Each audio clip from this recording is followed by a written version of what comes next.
We both knew touching each other was wrong, but our hearts didn't listen. That's the part no one ever tells you, how a single moment can spin your whole life into something dangerous, beautiful, and impossible to stop. For 17 quiet years, my world stayed small: school hallways that always smelled faintly of old textbooks, homework I pretended to hate, and the familiar rhythm of our tiny town where everyone knew everyone's business long before they knew their own. And at the center of all of it was Ava. My best friend. My almost sister. The girl who could read every stupid thought in my head the second it formed. To most people, I was just Liana, the predictable one, the girl who never broke rules, never stepped out of line, never did anything dramatic enough to be worth gossiping about. Life felt steady. Uncomplicated. Safe. But safety has a way of cracking when you least expect it. Because everything shifted, quietly at first, then all at once, the night her older brother walked into the backyard like he was carrying the whole summer storm behind his eyes. Lucas. Even just his name still feels like a door creaking open to something I shouldn't want. That night was warm in the kind of way that makes the air feel heavy with secrets. The sun had dipped low, leaving behind streaks of pink and gold that tangled above Ava's backyard like spilled paint. Her parents had strung up those old mismatched string lights, half of them flickering, all of them crooked, and her mom's speakers were humming music that always skipped halfway through each song. But no one cared. People were laughing. Plates clattered. Someone was burning corn on the grill again. A typical summer barbecue. And as usual, Ava floated through the crowd like she owned the place, hair bouncing, voice loud, energy unstoppable. She loved this chaos. She thrived in it. But I didn't. Not that night. Something inside me felt restless, like a tug I couldn't explain. A pull toward quiet. Toward space. Toward air that didn't smell like smoke and too many conversations happening at once. So I slipped away. I stepped onto the porch where the wood creaked in familiar patterns beneath my feet, soft, rhythmic, grounding. I sat on the steps, hugging my knees, letting the cool railing press against my back. The night air brushed my skin, warm but calming, and I breathed for what felt like the first time all evening. From there, I could still hear everything: the laughter, Ava teasing one of her cousins, the tinny music, but it all felt distant, like I was watching it through a window. Then the sound changed. Footsteps. Slow. Heavy. Familiar in a way that made my breath catch before I even turned around. Even before I saw him. I already knew. "Didn't think you liked crowds," a voice said behind me. A low voice, rough at the edges, like he didn't use it often unless he meant something. Lucas. I turned, and there he was, standing half in the shadows like the darkness belonged to him. He'd grown again, taller than I remembered, the kind of tall that makes people step back without realizing why. Broad shoulders, dark hair falling just slightly into his eyes, and that stupid tattoo climbing up his arm like a vine twisting toward forbidden places. That tattoo everyone gossiped about. That tattoo Ava warned me about. That tattoo that somehow made him look more dangerous than he actually was. Or maybe exactly as dangerous. He took a step down onto the porch, the board creaking under his weight, and for a second the string lights flickered across his face, catching on the angles of his jaw, the faint scruff he never bothered shaving, the tension in his expression that never seemed to leave. A storm lived behind his eyes. A quiet, contained one. The kind that didn't need thunder to be felt. I swallowed hard. "Didn't think you even noticed I was here." His gaze trailed over me, slow, thoughtful, not lingering in any place long enough to be rude but long enough to make my heartbeat feel unsteady. Then he sat beside me. Closer than he should have. Close enough that I could smell a mix of soap, smoke from the grill, and something warm and faintly familiar that I never could name. His voice dropped, softer than before. "I notice more than you think." Just 8 words. 8 simple words. But they landed inside me like a spark hitting dry leaves. Up close, he felt different than he had just a year ago. Maybe it was because he wasn't just Ava's brother anymore. Maybe I wasn't just the kid who spent too much time in their house anymore. Maybe everything had changed and I hadn't realized it until now. The silence stretched between us, not awkward, just thick enough to feel like something unsaid was floating right there, waiting. I watched him out of the corner of my eye. He leaned forward, elbows on his knees, hands clasped. The tattoo on his forearm shifted with every small movement, curving with the lines of his muscles, catching the dim porch light in flashes. I shouldn't have stared. I did anyway. He noticed. His lips twitched, not exactly a smile, just a small flicker of something amused. "You're quiet tonight." I shrugged. "Too many people." He nodded slowly, as if that made perfect sense to him, even though almost nothing ever seemed simple to Lucas. "Yeah. Crowds can be a lot." His voice wasn't the kind of voice you forget. It was steady, rough in a way that sounded honest. It reminded me of late nights and long drives and windows cracked open. "What about you?" I asked quietly. "Why aren't you inside?" His jaw shifted. "Needed air." The way he said it, it wasn't dramatic. But it wasn't casual either. He stared out into the yard like he was studying shadows that weren't really there. And I suddenly found myself wondering what he saw when he looked at the world. What weighed on him? What he carried? What he wished he could put down? But I didn't ask. And he didn't explain. That was how it always was with Lucas. Words were precious. Rare. Only shared when necessary. For a moment, neither of us spoke. I could hear the faint buzz of insects. A car passing down the street. Ava laughing loudly with someone near the grill. Then Lucas shifted slightly, me brushing mine for just half a second. But half a second was too long. Long enough to make my chest tighten. Long enough to make me forget how to breathe properly. He felt it too. I saw the way his jaw flexed, the way he sucked in a slow breath like he wasn't expecting the contact either. We didn't move away. Instead, he leaned back, resting one hand behind him on the wooden step, fingers brushing so close to mine that the air between them felt electric. "Did Ava drag you here?" he asked. "Of course she did," I said, rolling my eyes a little. "She thinks I need to get out more." He huffed a short laugh. "Sounds about right." His laugh wasn't loud. It wasn't showy. It was quiet, low, the kind that feels private, like you're hearing something not everyone gets to hear. I liked it more than I should have. And apparently he liked something about me being there too, because he didn't move, didn't excuse himself, didn't go back to the party where everyone expected him to be. He stayed. With me. On that porch. In that quiet little pocket of the night that felt separated from the rest of the world. A moth flickered around the porch light, wings brushing the bulb, and he watched it for a moment before speaking again. "You always do that," he said softly. "Do what?" "Disappear into the quiet." My breath caught. The way he said it, gentle, almost knowing, made something inside me unravel. He noticed things. Things no one else cared enough to see. And the worst part was, he said it like it mattered to him. "I like it here," I said. "Everything feels calmer." He nodded, eyes drifting over the empty porch. "Yeah. It's peaceful." Then his gaze shifted back to me. "And you look like you belong in peaceful places." The words hit someplace deep. Unexpected. Sharp. Warm. I opened my mouth but nothing came out. Words felt too fragile, too big, too risky. He didn't seem bothered by my silence. Maybe he understood it. Or maybe he felt it too, the sudden heaviness of the air. The closeness neither of us acknowledged. The quiet pull that wasn't supposed to exist. Ava's voice echoed from the yard, bright, chaotic, full of life, and for a moment I remembered exactly where I was.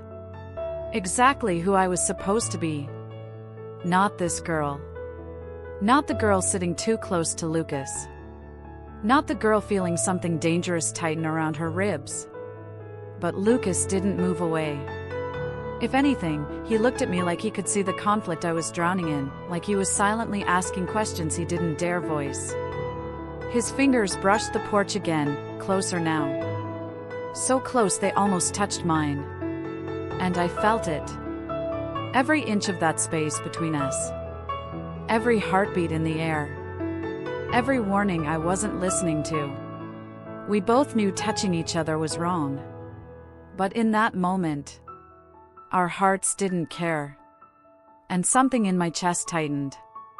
Something I wasn't supposed to feel, something I didn't even have a name for yet, but it pulsed under my skin like a warning and an invitation at the same time. I tried not to stare at him, but how do you not stare at someone who feels like danger and safety wrapped into the same person? Someone who looks like he could burn your life down, and somehow make you feel protected inside the flames. We talked. Too easily. Too long. About nothing and everything, music, school, the barbecue, the tattoo on his arm. It felt like every word he spoke landed deeper than it should have. Like each sentence built a bridge between us that neither of us admitted was forming. And when our knees accidentally brushed, neither of us moved. Not even a flinch. Just a quiet inhale from me and a slow exhale from him, barely noticeable unless you were paying attention. And God, I was paying attention. That was the spark. The subtle shift in the air. The moment the world tilted, barely, but unmistakably. We both felt it. We both ignored it. But it didn't matter, because the damage was already done. I didn't need to look at him to know something had changed. I could feel it humming under my skin, like heat rising from the pavement after rain. Quiet. Persistent. Dangerous. But then came the complication. Ava. My best friend since we were 6. The girl who braided my hair before school dances. The girl who held my hand the day my father left. The girl who trusted me more than anyone in the world. And she had just one unbreakable rule, one she'd repeated since we were 12 years old, sitting on her bedroom floor eating cheap pizza, pointing dramatically at her bedroom door. Liana, promise me you'll never, ever fall for my brother. He ruins everything he touches. I remembered laughing and rolling my eyes back then, because the idea of liking Lucas had felt impossible. He was older, intimidating, moody, constantly in trouble. The kind of person girls whispered about but never admitted they liked. He didn't look at me. He didn't see me. Not back then. So I promised. Stupidly. Blindly. Easily. I didn't know that one day, that promise would feel like a chain wrapped around my chest, tightening every time he came near me. But the universe doesn't care about 12-year-old promises or friendship rules. It doesn't care about timing or logic. It just pushes people toward each other, sometimes softly, sometimes violently. And that push came just a few days after the barbecue. The sky cracked open with rain during last period, one of those sudden downpours that makes the whole town smell like wet asphalt and soaked grass. Thunder rolled through the streets like something ancient waking up. Ava had gone home early from school because she wasn't feeling well, which left me alone. So I stood under the old bus stop roof, hugging my backpack to my chest, watching sheets of water blur the world into silver streaks. Cars splashed through puddles. Wind whipped my hair into my face. Rain pattered against the metal roof like tapping fingers. I felt small. Cold. A little lonely. The bus was 20 minutes late. The rain wasn't letting up. And the temperature kept dropping, sending shivers across my arms. I told myself not to check my phone. Not to wonder if anyone was nearby.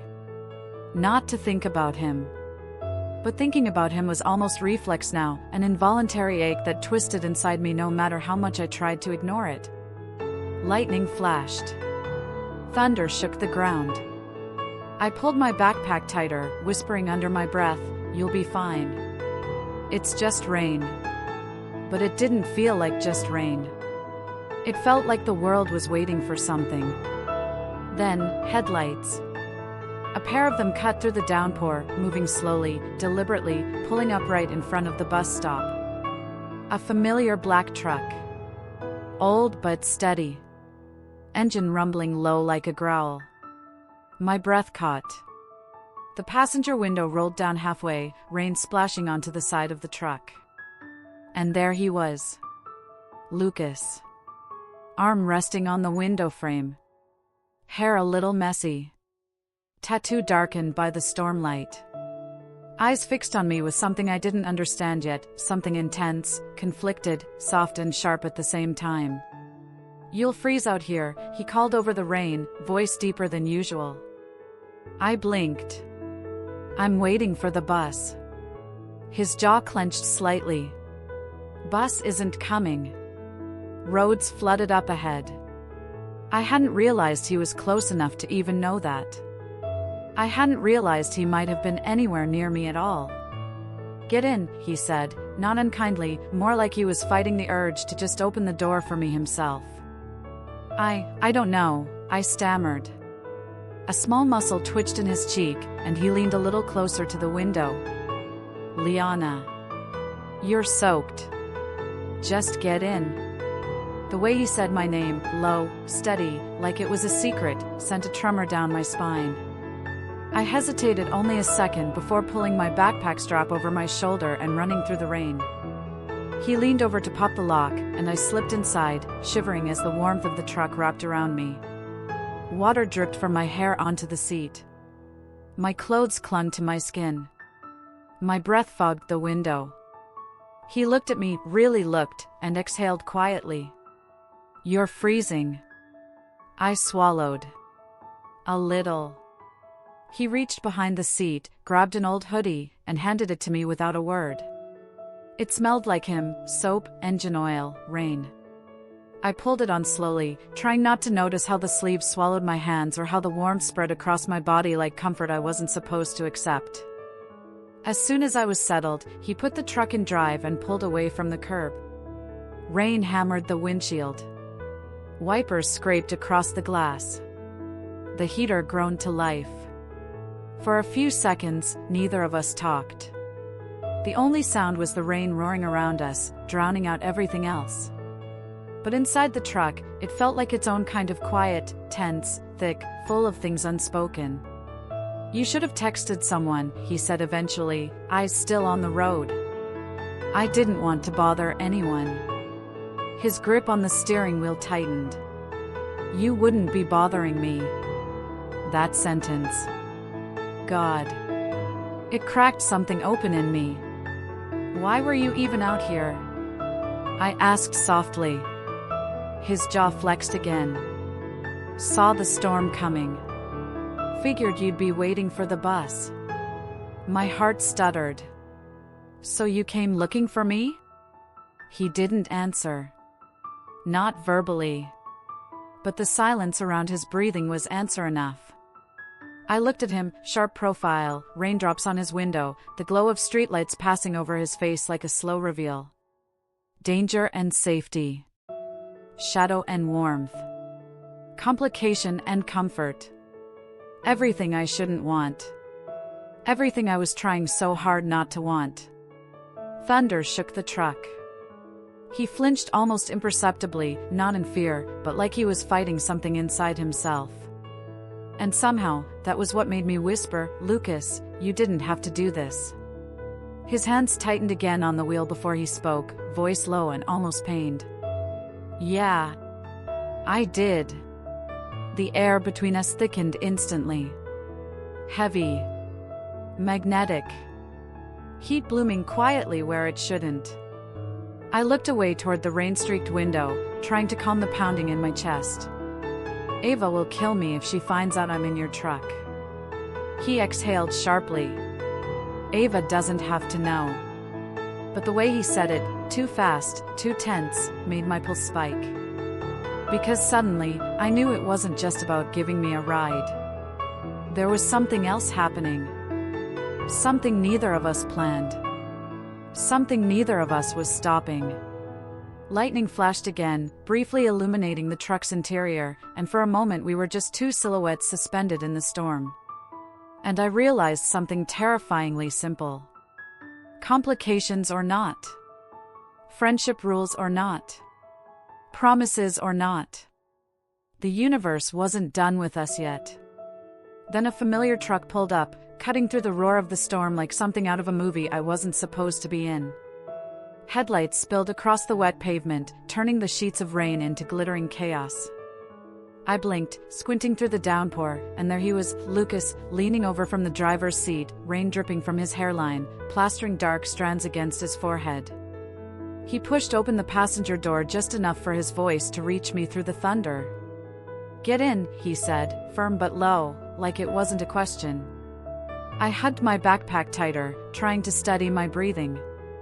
My jeans were already soaked from the ankle up, and water dripped steadily from my hair, tracing cold trails down my spine. "I'm fine," I called back. Which was ridiculous, anyone looking at me would know I was lying. His eyes narrowed in that way he had, that way that stripped every excuse bare.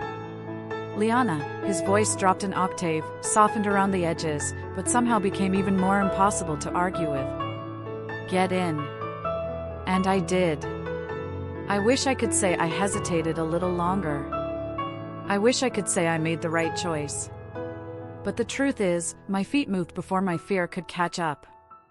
I ran through the rain, clutching my backpack to my chest, and climbed into the truck, closing the door behind me, shutting out the storm, trapping myself in something even more dangerous. The cab smelled like soap and motor oil, like he'd just come from working on his bike or fixing something in the garage. It was warm inside, the windows slightly fogged, music humming softly from the radio, an old song I recognized but couldn't even process right then. His jacket was tossed carelessly in the back seat, half folded over a toolbox. His hands, God, his hands, looked too big on the steering wheel, strong and steady, knuckles faintly scarred, veins visible beneath his skin. I didn't have to look long to know I shouldn't be looking at all. I wiped some rain from my face, but my fingers were trembling. Everything inside me felt unsteady, like the storm outside had crawled into my chest. He glanced at me, just a quick sideways look, but it hit me like a physical thing. "You're quiet," he murmured. There were 100 safer answers. 100 ways to brush it off, laugh it off, pretend I didn't feel the way I did. But none of them came out. "You make it hard to think." The second the words left my mouth, the truck felt too small. Too warm. Too quiet. My pulse hammered so loudly I could barely hear the rain anymore. He froze, actually froze, for half a second. It was small, barely there, but I saw it. The way his shoulders locked. The way his fingers tightened on the steering wheel. The way his jaw moved like he was swallowing something he didn't want to say out loud. And in that tiny pause, regret sliced through me. Why did I say that? Why now? Why him? Then he let out a short breath, part laugh, part disbelief. It wasn't teasing. It wasn't mocking. It sounded surprised. Like he didn't expect me to say something that honest. "I make it hard to think," he repeated, shaking his head a little, but his voice was softer now, warmer. "You have no idea what you do to me." My whole body went numb, like every nerve decided to light up at once. I shouldn't have asked. I knew I shouldn't have. But the question pushed out of me anyway, small and breathless. "What do I do to you?" For a moment he didn't answer. Rain hammered on the roof of the truck, drowning out the rest of the world. The windows fogged up more, the storm pressing against us like it wanted to listen in. His jaw clenched hard, a muscle ticking beneath his skin. He dragged a hand through his wet hair, exhaling like he'd been holding his breath for way too long. "Things I'm not supposed to feel," he finally said, voice low and rough. "Not for you." Something inside me cracked open. The air in the truck felt too thick, like breathing was suddenly the hardest thing in the world. My heart pounded against my ribs, wild and painful, like it was trying to break out. I stared at him, at the rain streaking across the windshield, at the faint glow of the dashboard light casting shadows across his face. His eyes were darker than usual, storm dark, something fierce and conflicted burning behind them. "Why not?" I whispered, even though I already knew the answer. Even though Ava's voice rang loudly in the back of my mind. His fingers tightened around the steering wheel again, so tightly the tendons in his hand strained. "You know why," he said. "Ava would kill me. She'd kill you. She's your best friend." And he stopped himself, jaw flexing. "Nobody wants you tangled up with someone like me. Someone like him. Danger and warmth. Reckless and steady. Trouble and safety all wrapped into one impossible person. Lucas," his name felt strange and too soft on my tongue. "I'm not a kid." His head turned sharply at that, eyes locking with mine. The rain outside was loud, but the silence between us was louder. "I know you're not," he said, voice barely above a whisper. "That's the problem." My breath hitched.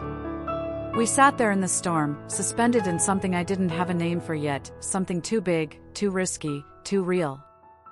His hand lifted, slowly, hesitantly, like he was reaching for me without meaning to. But he stopped halfway, fingers curling into a fist before he pulled back. "I shouldn't be thinking about you like this," he said, barely audible. "And you shouldn't be in my truck right now. Do you want me to leave?" I asked, even though the thought of opening that door and stepping back into the storm made my chest twist. He shut his eyes for a second, long lashes wet from the rain. "No," he whispered. Just that one word. No. The storm outside raged harder, lightning cutting through the sky, thunder rolling over us like a warning. But inside the truck, it felt like everything had narrowed down to him and me and the thing neither of us wanted to name. "Lucas," I breathed. Don't," he said quickly, eyes snapping open. Not angry. Just desperate. "Please don't say anything you can't take back." I swallowed hard. "Why do you care?" He laughed under his breath, bitter and soft. "Because I know myself, Liana. And once I cross a line, I don't go back." His words slammed into me. Cross a line. The same line Ava warned me about. The same line I promised never to approach. The same line he was afraid of crossing with me. He looked away, staring out the windshield like the storm made more sense than whatever was happening between us. "You deserve someone clean," he said quietly. "Someone simple. Someone who won't make your life harder." "I don't want simple," I said before I could stop myself. His jaw tensed. His breath hitched. His hand tightened on the steering wheel until his knuckles turned white. "Liana," he whispered, shaking his head like he was fighting himself, "don't do this." "I'm not doing anything." "Yes," he said, eyes burning into mine, "you are." We sat there, suspended in silence again, the storm pounding around us like it wanted to drown this moment before it could become something worse. Then he looked at me, really looked at me, and something in his expression cracked. Something raw. Something terrified. Something wanting. "If you knew the things I think when I look at you," he said, voice trembling almost imperceptibly, "you'd run." "Try me," I whispered. His breath stuttered. His hand lifted again, slower this time, deliberate, like he couldn't stop himself no matter how much he wanted to. His fingers hovered near mine, so close I could feel the heat of his skin. But he didn't touch me. He couldn't. And somehow, that hurt more than if he had. "Liana," he said again, voice rough, breaking at the edges. "You're not supposed to be mine." A shiver ran down my spine. Not supposed to be. But he didn't say he didn't want me to be. Outside, lightning flashed, bright, white, fierce, lighting up the cab for a split second. And in that instant, I saw everything on his face. Conflict. fear, restraint, and something deeper, darker, warmer, more dangerous than anything I'd ever felt. Something we were both trying and failing not to acknowledge. The air felt like it was collapsing around us. I didn't move. He didn't move. But the space between us felt like it was shrinking, like the whole world was leaning in, waiting for the next breath, the next mistake, the next impossible truth. And all I could think was, we were getting too close. Too soon. Too dangerously. But God, I didn't want to stop. The feelings had grown like vines, creeping into every corner of my life, twisting around every thought I had. My heart was choosing him long before my mind allowed it, and every day became harder than the last. Every stolen glance across the dinner table at Ava's house left my chest tight, my stomach fluttering in a way that felt dangerous. Her mother chatted about work, Ava complained about school, and I couldn't focus on a single word. All I noticed was the way Lucas's eyes lingered for a second too long, just long enough to make me shiver, before looking away as if nothing had happened. Every time he brushed past me in the hallways, the warmth of him hitting my arm, the slight shift of his jacket against my shoulder, my pulse would spike. The air seemed to change. Time seemed to slow, and my body reacted before my brain even had a chance to register what was happening. Every time he whispered "be careful" as Ava and I left the house, his voice soft, almost intimate, I could feel the meaning behind it in ways I wasn't ready to understand. Those words meant everything and nothing at the same time. And each time, it left me longing for more while reminding me why it was all forbidden. I hated how much I loved him. I hated how he had the power to make me feel alive and terrified all at once. I hated how my chest would tighten at the sound of his voice. I hated that I thought about him constantly, his shadow under streetlights, the curve of his jaw, the way his fingers moved when he didn't realize I was watching. And yet, I didn't want to stop thinking about him. One afternoon, we were studying in Ava's room, sprawled on the floor among notebooks and textbooks. We were supposed to be focused on preparing for a test, but our laughter kept breaking through, bouncing off the walls as we tossed popcorn at each other and complained about school. I was scrolling through my phone absent-mindedly when a message appeared. "Meet me by the garage in 10 minutes. We need to talk," it read. My stomach dropped. I froze, my thumb hovering over the screen. The timing was terrible, the message simple, and yet it carried a weight I couldn't explain. Ava glanced at my phone and her face hardened immediately. "Why is he texting you?" she demanded, her tone sharper than I expected. "It's nothing," I said, trying to sound casual, though my throat felt tight. "Don't lie to me," she snapped, her voice cracking with disbelief and hurt. "Liana, what's going on?" I couldn't answer. I wanted to. I opened my mouth, but the words tangled themselves into knots in my throat. Silence became my confession. She took a step closer, and I could see the hurt etched into her face, the betrayal written in the way she looked at me. "No. Tell me you're not, tell me you and my brother."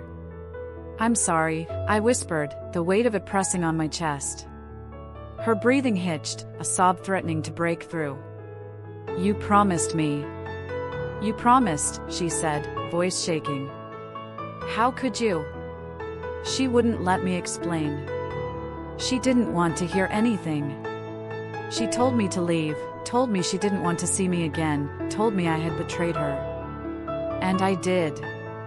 I walked home through the dim streets, my backpack heavy against my shoulders, tears blurring the world into streaks of light and shadow. Every step was painful. Every breath hurt. My throat burned from crying. Every thought reminded me I had crossed a line I swore I never would. When I reached my house, I sank to the floor in my room, knees pulled to my chest, staring blankly at the wall. My chest ached, my eyes stung, and the quiet hum of the night pressed against me like it knew the pain I was carrying. I had never felt this torn, this guilty, this alive all at once. A tap at the window startled me. Once. Twice. 3 times. I hesitated, heart hammering, and then cautiously approached. Outside, standing in the dim glow of the streetlight, was Lucas. His hair was wet from the rain, water dripping down his forehead, and his expression was raw, unsettled, full of concern and something else I couldn't name. "Liana, talk to me," he said softly. "You shouldn't be here," I said through the tears, trying to keep some distance between us. "If Ava finds out..." "I don't care," he interrupted, stepping inside the window before I could protest. He didn't hesitate. He didn't ask permission. He just moved, filling the room with his presence, filling the air with something intense and impossible. I wanted to push him away. I wanted to run from the room. But a small, rebellious part of me wanted to let him stay. Both felt wrong. Both felt right. "This is my fault," he admitted, voice rough, trembling slightly. "I'm the one she hates. I'm the reason you're hurting." "No," I whispered. "You're not the reason." "Yes, I am." "You're not," I said again, my voice barely audible. "You're the only one who makes me feel like I matter." Something inside him shifted. Walls I didn't even know he had built seemed to crumble just slightly, enough for me to see the truth beneath, the protection, the guilt, the longing. "You matter more than you should," he murmured. My breath caught. I wanted to believe him, even if I knew it was dangerous. I wanted to reach out, to close the distance between us, but my hands froze at my sides. "I'm not supposed to want this," he said, almost to himself. "Not for you." "And yet," I whispered, stepping a fraction closer, "you do." His hand twitched in the air as if he were about to reach for mine. His eyes were dark, intense, stormy, holding something fragile and dangerous. But he didn't touch me, not yet. He swallowed hard. "I shouldn't be thinking about you like this. And you shouldn't be here right now. Do you want me to leave?" I asked, voice breaking. The thought of stepping away, leaving him standing there in the quiet room, made my chest ache unbearably. "No," he said, shaking his head, voice low. "I don't want you to leave." And that was it. That small word held more meaning than anything else in the world. It held permission, longing, a warning, and a surrender all at once. I wanted to run to him. I wanted to throw myself into him and let the world burn around us. But I also wanted to stay exactly where I was, soaking in the sound of his voice, the warmth in his eyes, the way he made everything else disappear. "You're not supposed to be mine," he admitted finally, voice soft and raw. "And yet," I breathed, "I feel like I've always belonged here." Outside, the night was still. The streets were quiet, the world suspended in a moment that felt suspended in time. Inside, the air was thick, heavy with emotion neither of us could fully name. Every heartbeat, every glance, every whispered word pressed against us like the storm itself was holding its breath.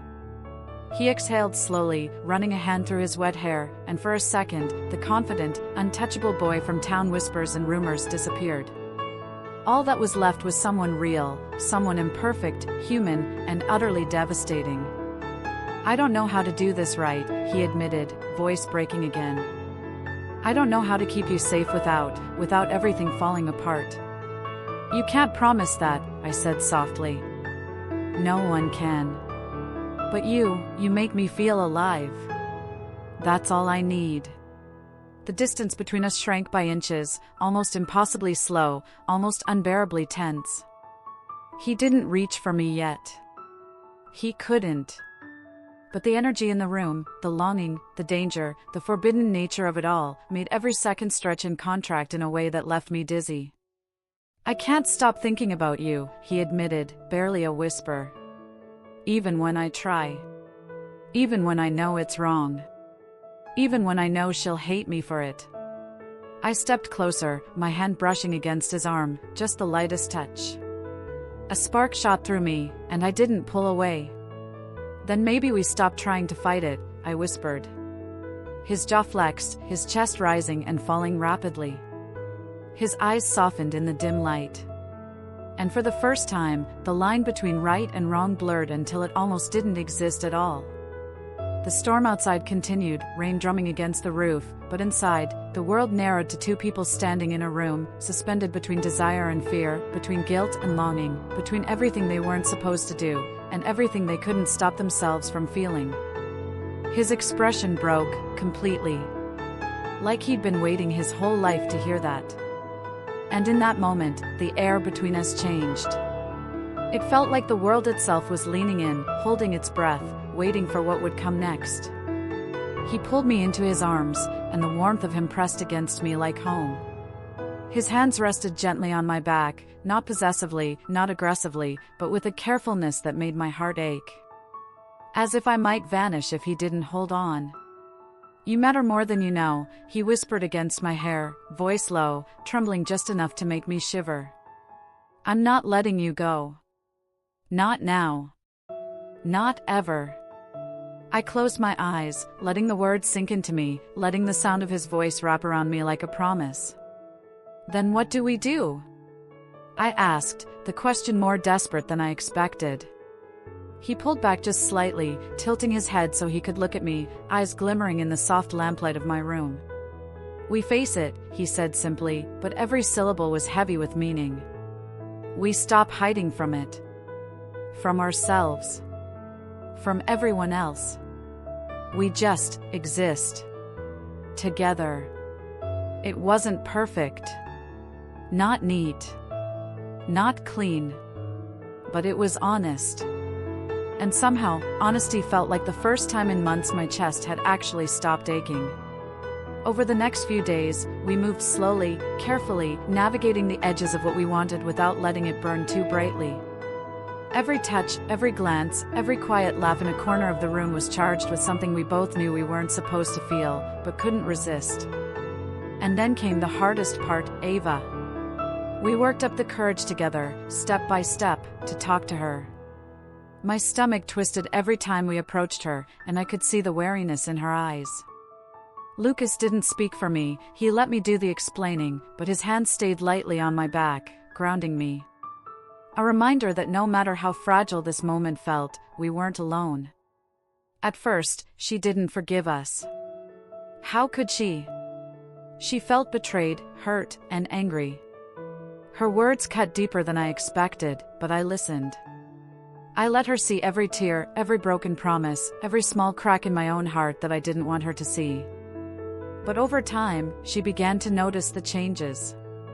How patient Lucas had become. How careful he was with me, how he didn't just say he cared, he showed it in every action, every gesture. How I was growing too, becoming stronger, more confident, braver in ways I hadn't imagined before. And slowly, the tension melted, just enough for forgiveness to seep in, like sunlight through clouds after a storm. One afternoon, she pulled me aside, letting out a long, tired sigh. "You really love him, don't you?" My voice trembled, almost a whisper. "Yeah, more than I should." She shook her head slowly, a small smile tugging at the corners of her lips. "No. Just enough," she said, and pulled me into a hug that felt like reclaiming a missing piece of myself. I closed my eyes and let myself breathe, finally feeling like a part of my life had clicked back into place. After that, everything changed again. The world didn't feel so heavy. My heart didn't feel so raw. We still had obstacles, still had small fears lurking at the edges, but Lucas and I moved forward together, step by step. Every conversation we had felt like a bridge over a river I once thought impossible to cross.